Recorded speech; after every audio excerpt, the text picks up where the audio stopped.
Donc merci beaucoup, merci pour l'invitation sur ce topo, auquel j'associe Fabio Taccone, puisqu'en fait on a été tous les deux très impliqués dans l'étude TRAIN qu'il a coordonnée, puis moi je me suis occupé du côté France. Et donc ces diapos sont évidemment beaucoup en lien avec cette dernière étude. Et donc on va parler de seuil transfusionnel en fait dans le TC et plutôt dans le TC grave.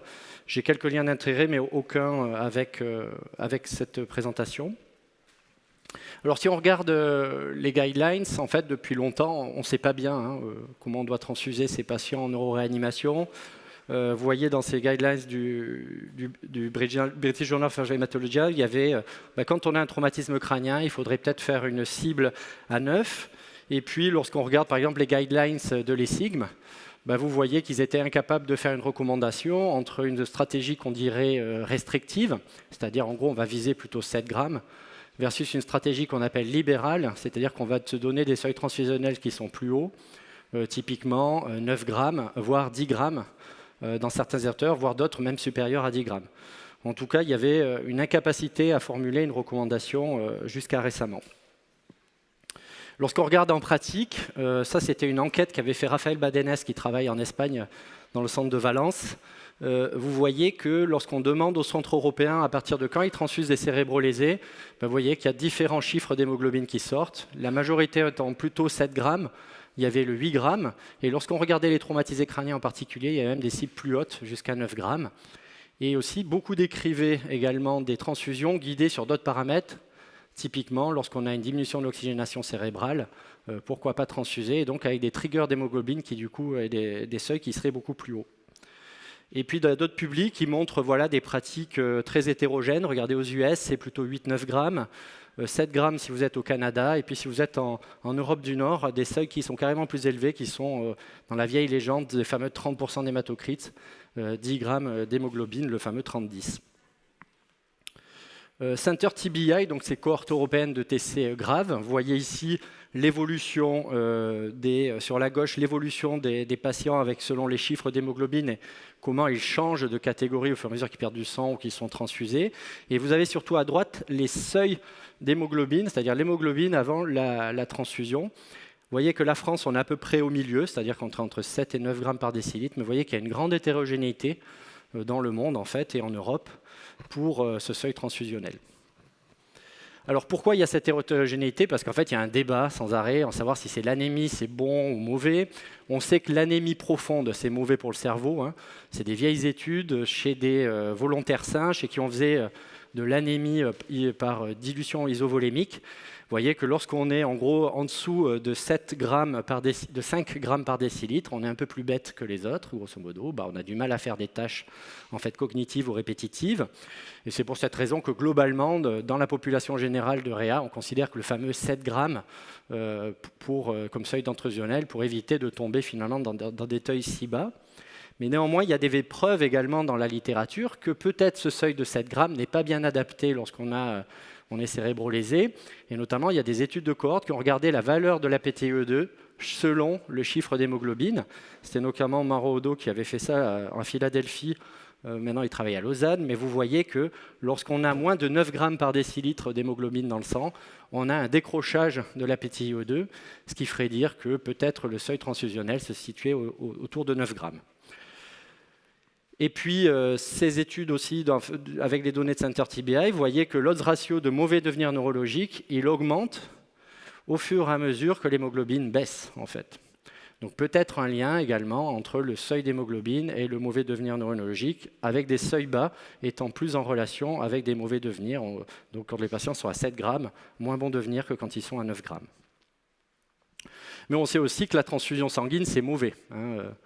Je vous ai mis ici en noir, vous avez tous les événements liés à une transfusion versus des événements de la vie courante, pas très courante, c'est le crash d'avion ou se prendre un éclair, c'est quand même pas très courant, mais vous voyez qu'en gros, beaucoup de phénomènes liés à la transfusion sont quand même relativement fréquents et des événements indésirables qui potentiellement peuvent être graves, comme des transmissions infectieuses par exemple.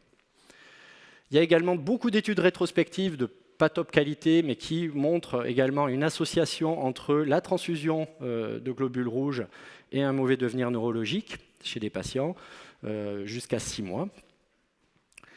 Et puis, il y a tout le débat autour de lorsqu'on transfuse quelqu'un. Déjà, un, on ne transfuse pas que du sang, il y a des molécules qui sont associées.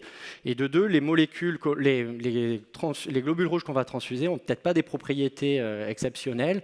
Ils sont moins déformables, ils sont peut-être moins bons pour délivrer l'oxygène. Il y a tout le débat aussi autour de l'âge des culots globulaires. Et finalement, il y a un petit peu ce débat autour du côté mauvais flic, hein, enfin en tout cas mauvais agent que pourrait être le culot globulaire. Et puis, il y a la notion également qu'on pourrait peut-être individualiser, c'est-à-dire peut-être que certains patients sont répondeurs à la transfusion, d'autres ne sont pas répondeurs. Et donc, vous avez par exemple ce travail, alors là, ce n'était pas du TC, c'était sur le HSA. Vous voyez que lorsqu'on transfuse des culots à un patient, tous les patients ne sont pas répondeurs, il y a une augmentation modeste de la PTO2. Et ceux qui sont le plus répondeurs, c'est ceux qui, à la base, avaient une PTE basse. Donc, ça fait un peu le lit de « il faudrait peut-être individualiser la transfusion sur la PTO2 ». Toutes ces inconnues, en fait, c'est le terrain idéal pour faire des études randomisées contrôlées, puisqu'en fait, on n'a aucune idée de 7 grammes versus 9 grammes ou 10 grammes, on n'a aucune idée de ce qui est bon. Et donc, l'une des premiers à dire qu'il fallait absolument un travail randomisé contrôlé sur ce sujet, c'était nos amis canadiens qui avaient montré, en poulant plusieurs études, que finalement, il y avait un gros degré d'incertitude. La première grosse étude randomisée contrôlée sur le sujet dans le TC, c'est l'étude de Claudia Robertson, qui est publiée dans le JAMA en 2014. Donc, c'est 2 antres de niveau 1 aux États-Unis, où c'est une analyse factorielle, c'est un peu particulier, c'est-à-dire qu'ils testent à la fois des régimes d'érythropoïétine et ensuite des seuils d'hémoglobine, 7 grammes versus 10 grammes. Néanmoins, ils sont arrivés à inclure quand même en gros 200 patients dans cette étude. Vous voyez que quand même les patients dans le groupe 10 grammes sont beaucoup plus transfusés que dans le groupe seuil 7 grammes, 72% versus 52%. Mais le gros problème dans cette étude, c'est qu'ils ne randomisaient pas la patient à partir d'un chiffre seuil d'hémoglobine et que finalement, quand on compare les deux groupes, vous avez des chiffres d'hémoglobine qui sont relativement hauts, c'est-à-dire tous quasiment supérieurs à 10 grammes, et il n'y a quasiment pas de différence en termes de chiffres d'hémoglobine entre le groupe qu'on a attribué la valeur 7 ou le groupe à qui on a donné le seuil 10. Et bien sûr, ils ne trouvaient une absence de différence dans le critère de jugement principal, que ce soit pour l'érythropoïétine ou pour les 2 seuils transfusionnels. Mais par contre, ce qui est intéressant dans cette étude, c'est qu'ils trouvaient beaucoup plus d'événements indésirables dans le groupe 10 grammes qu'ils ont liés à la surtransfusion, avec plus d'ARDS, plus d'événements infectieux et plus d'événements thromboemboliques. Ensuite, une première étude pilote, cette fois-ci brésilienne, qui ont montré que quand même, on pouvait essayer de randomiser les patients quand ils deviennent anémiques et avoir essayé de mieux les séparer en termes de valeur d'hémoglobine. Donc c'était une faisabilité où vous voyez que selon qu'on était dans le groupe libéral ou restrictif, on arrivait vraiment à différencier ces 2 courbes d'hémoglobine. Et donc, après cet été de faisabilité, il y a 2 gros essais cliniques qui ont été publiés à l'automne dernier, qui sont l'étude TRAIN, qui a été plutôt leadée par l'Europe, et l'étude Emotion, qui était leadée par le Canada, par l'Exit Urgent, qui est à Québec. Et donc, ces 2 gros essais, on va essayer de les décortiquer un petit peu pour voir à quel point ils vont changer ou pas nos pratiques. On va commencer par Emotion, qui a été publié dans le New England Journal of Medicine. Donc là, c'est 2 groupes de patients. Transfusion libérale, c'est 10 grammes par décilitre à partir duquel on transfuse. Et restrictif, c'est on ne transfuse qu'à partir de 7 grammes par décilitre d'hémoglobine. Vous voyez qu'ils ont inclus des patients qui vont en réa, qui ont des TC, a priori plutôt graves, c'est-à-dire qui devaient être au moins égal à 12, et qui allaient être anémiques, c'est-à-dire qui allaient avoir une hémoglobine qui descend en dessous de 10. Et les critères de jugement principal, c'était en gros le pourcentage, la proportion de malades qui avaient un GOS extended compris entre 1 et 4. Ils ont fixé le mauvais devenir neurologiste au GOS extended 1,4.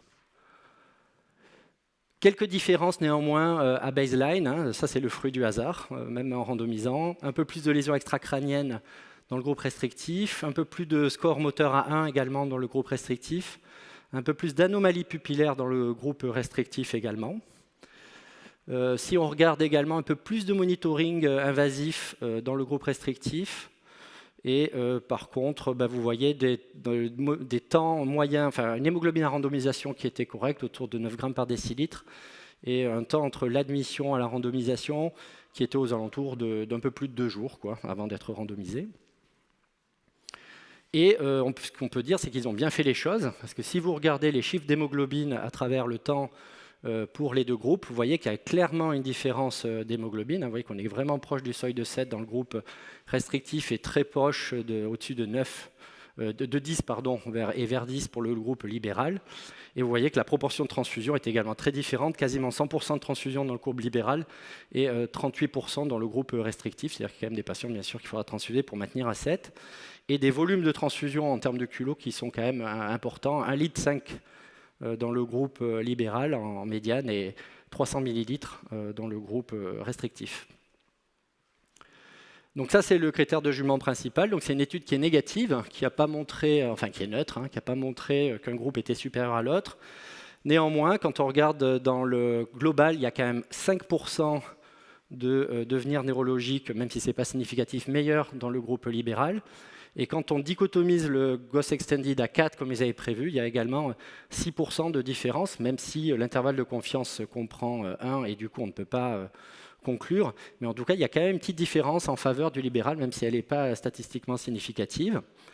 Lorsqu'on regarde tous les sous-groupes, on voit que c'est NS partout, quel que soit le pays, quel que soit le type de TC, c'est-à-dire modéré, sévère, l'âge, voilà, est-ce qu'ils ont déjà été transfusés, etc. Donc un essai quand même assez neutre.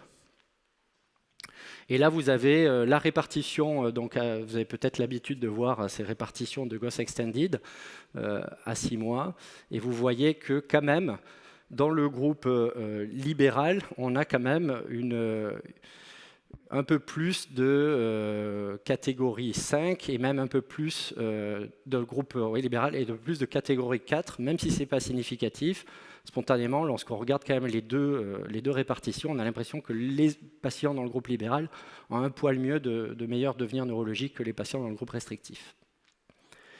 Ensuite est arrivée l'étude TRAIN, où là on a inclus des patients qui avaient des traumas crâniens, mais pas que, il y avait aussi déjà des AVC. Vous avez ici le schéma, en gros c'était 7 grammes versus 9 grammes, et un critère de jugement principal qui était comme d'habitude le GOS Extended, à 6 mois. Là, par contre, la différence, c'est que le bon devenir neurologique, c'était considéré jusqu'à une limite de 5, c'est-à-dire 6, 7, 8, vous étiez en bon devenir, et 1 à 5, vous étiez en mauvais devenir neurologique. Et on a inclus dans 22 pays 72 centres actifs quand même, avec une étude qui s'est terminée, qui a commencé en 2016. Ça, c'est le flowchart de l'étude. Déjà, le premier enseignement, c'est qu'il y a très peu de patients qui deviennent anémiques dans le TC, et même en neuroréanimation. Vous voyez qu'il faut screener 8000 patients pour en randomiser 850. Il y en avait à peu près 400 dans chaque groupe. Ça, c'est les caractéristiques des patients. Vous voyez que la majorité, quand même, c'est des traumatismes crâniens graves, plus de 60%. Très peu de différence de Glasgow, de réactivité pupillaire. Et une petite différence, un peu plus de dialyse dans le groupe restrictif, qui a pu faire penser à certains critiques que les patients étaient plus graves peut-être dans le groupe restrictif, mais en fait ils ont les mêmes SOFA à baseline dans les deux groupes. Ça, c'est les chiffres d'hémoglobine. Ce que vous voyez, c'est qu'on a clairement arrivé à les diviser entre libéral et restrictif, donc 7 et 9. Et donc sur le devenir neurologique, cette fois-ci, on avait moins de devenir neurologique péjoratif dans le groupe libéral. Et donc, on avait une réduction du risque absolu de 10% et du risque relatif de quasiment 14% d'avoir un mauvais devenir neurologique quand on est dans le groupe à 9 grammes par décilitre. Et c'était pareil lorsqu'on a, selon les méthodes d'imputation pour les données manquantes, même dans les analyses POC-TOC, en changeant la dichotomisation du Glasgow à 4 au lieu de 5, ça ne changeait pas les résultats. Et voici donc la distribution des GOS Extended à 6 mois. Et vous pouvez constater effectivement qu'on est quand même beaucoup mieux dans le groupe libéral par rapport au groupe restrictif. Lorsqu'on regarde l'analyse en sous-groupe prévue, vous voyez que c'est essentiellement quand même porté par les TC. Il semblerait que c'est les TC quand même qui sont plus en faveur de ce groupe à 9 grammes. Et dans les outcomes secondaires, il n'y avait pas de différence en termes de durée de séjour en réanimation, duration d'oscillation mécanique, etc. Mais par contre, dans les SAE, je vais y venir, dans les SAE, on a plus de d'ischémie cérébrale dans le groupe qui est restrictif par rapport au groupe libéral, ce qui peut expliquer nos résultats, c'est-à-dire moins de conséquences ischémiques dans ce groupe libéral. Et puis il y a cette combinaison de 3 études qui pour le moment c'est un travail en cours, mais en fait qui clairement va être en faveur de la stratégie libérale, même si on mélange l'étude Emotion qui avait 10 grammes et l'autre versus 9 grammes, on a quand même un franc effet vers le groupe libéral dans le TC. Donc pour conclure, parce qu'on arrive au bout de mon topo, je pense qu'avec Emotion et avec Train, on a quand même la preuve que on doit viser un seuil d'hémoglobine supérieur en neuroréanimation, en tout cas sur les patients qui ont besoin d'être en réanimation. Probablement que c'est le trauma crânien qui a plus besoin de cette cible libérale par rapport à l'AVC ou à l'HSA. Ça reste quand même à débattre. On n'a aucune notion de ces notions de thérapeutique individualisée. Hein. Clairement, c'est des études où on a vraiment randomisé sans faire de sous-groupe, sur la PTO2 par exemple. Et à mon avis, compte tenu de ces 2 études, le 9 grammes, en tout cas pour le TC gramme, c'est le nouveau 7 grammes pour les TC. Voilà, je vous remercie de votre attention.